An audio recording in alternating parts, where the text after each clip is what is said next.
What's up, YouTube? If you haven't already, please check out my intro video before watching the series of these videos. Don't worry, I'll wait.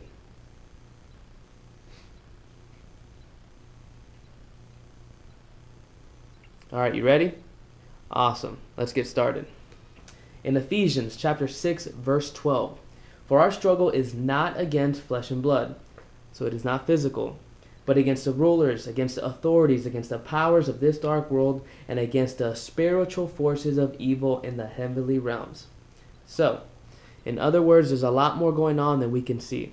A lot more going on behind the scenes. Alright, now, let's look at 2 Corinthians 4, verse 18. "So we fix our eyes not on what is seen, but on what is unseen, since what is seen is temporary, but what is unseen is eternal."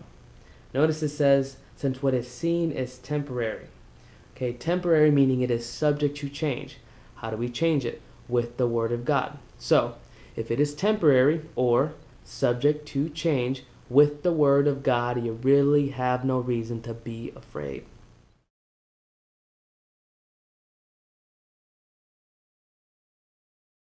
Alright, so let's break it down like this. Anxiety is fear.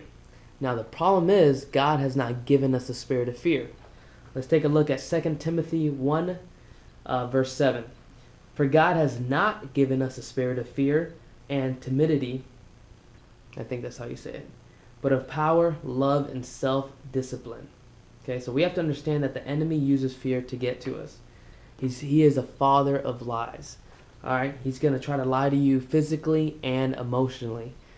Physically, it can be a panic attack. Okay, he's lying to you. He wants you to believe that something is happening, or something bad is happening, and something bad will happen.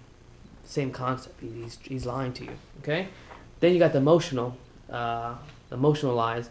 That's the continuous negative thoughts, just playing over and over. The where you go about every day and you look at the negative outcome of something and you start playing negative scenarios of what if this happens, what if that happens. Just it's no fun. And then you got the out of body experiences, the like outward, you're out of your body looking in, almost as like you're watching yourself as a film. It's weird. Nah, it's not fun as well. uh, then you got the one where you're feeling like you're in a dream. It's like everyone's part of your dream. It's really weird. But he wants you to believe this false imagination called fear.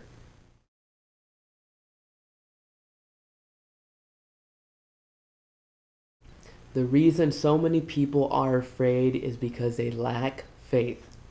Faith is the antidote to fear.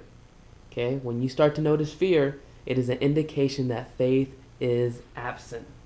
Okay? Faith and fear are opposites. Where there is faith, there is no fear. Where there is fear, there is no faith. Okay? They are opposites, but they do have something in common. They both ask you to believe that something is going to happen that you cannot see. Unfortunately, the fear is asking you to believe the negative outcome.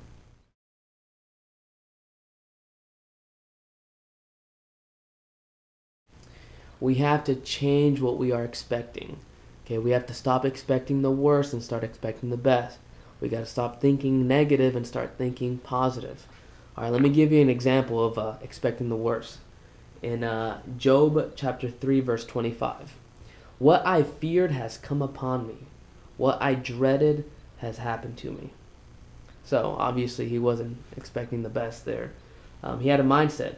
He expected these bad things to happen, and they did. Instead, we need to expect and we need to focus on positive things. The Bible tells us to do this in Philippians chapter 4, verses 8 and 9.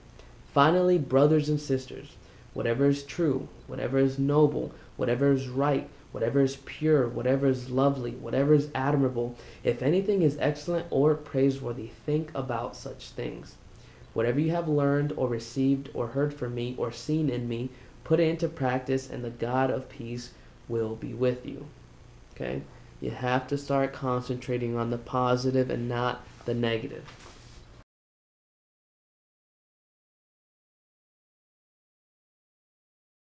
Alright, so let's look at fear as like a fog or a darkness that obscures our vision and makes things look worse than they really are. Okay, so if it is like a darkness, then we need to bring light onto that darkness. Well, God is light. Let's take a look at 1 John chapter 1 verse 5. This is the message we have heard from him and declare to you. God is light. In him there is no darkness at all. Also in John chapter 12 verse 46, I have come into the world as a light so that no one who believes in me should stay in darkness. Alright, so if fear is darkness, we're going to have to bring light onto it to remove the fear.